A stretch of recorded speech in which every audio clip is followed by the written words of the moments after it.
Dave, Anthropic says these are red lines that they're not willing to cross, and hopefully nobody is willing to cross those lines. Well, they've had a big boost in that regard, because just this morning, Sam Altman, the CEO of OpenAI, of course, he said he has the same red lines as well. And that's really useful for Anthropic, because it was a pretty lonely battle for much of this week. And if the Department of Defense is looking to say, well, we're going to stop using Anthropic, the natural alternative would be OpenAI.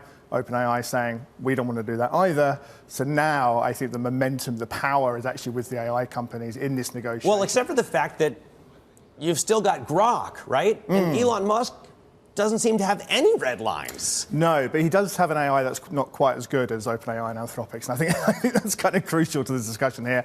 It's, at the moment, Anthropic's Claude is the only AI system that's permitted on classified networks at the Pentagon.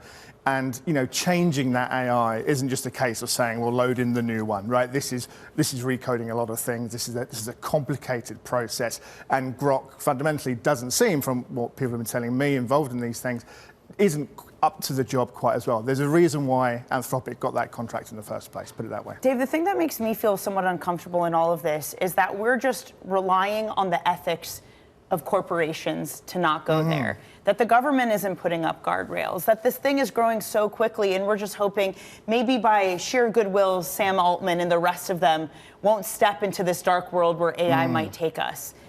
Is that the only guardrail at this moment? Isn't it an interesting twist that the companies are the ones reining in on this? True. I think because the other side is, do you rely on the ethics of Stephen Miller, Pete Hegseth, and Donald Trump? Precisely. Now, where I think we can take some comfort, I guess, is that the very best AI researchers seem to be of a similar kind, where they don't want this to be done for bad reasons.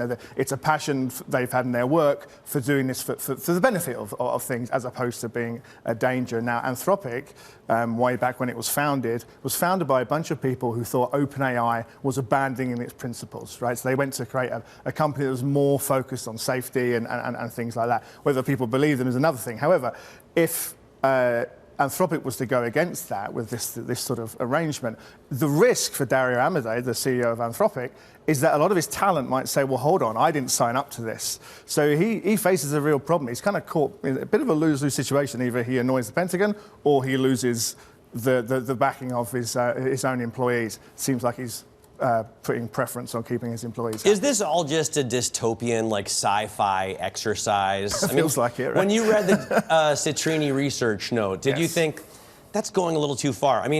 I keep saying that the next day, the CEO of Workday came out and said, hey, guys, Anthropic still uses our software. Yes. OpenAI uses our software. If anybody is going to get their lunch eaten, it should be us. I think, and I've written about this before, a lot of this stuff that we're seeing, some of these commentaries, it's kind of like fan fiction for AI, right? People are saying, oh, this is what the end result's going to be. The truth is, nobody knows. I think the idea that AI is simply going to wipe out a lot of software stocks, I think is overblown. What AI seems to be good at is the easy part of those businesses, creating nice interfaces and systems. What it's not good at is the hard part of those businesses, legal things, auditing, and just general sort of, customer support, all these things. I think the people on the AI side that are saying, don't get too carried away, among them Jensen Huang from NVIDIA saying it was absurd that this would be the case, I think caution is probably the wise thing here.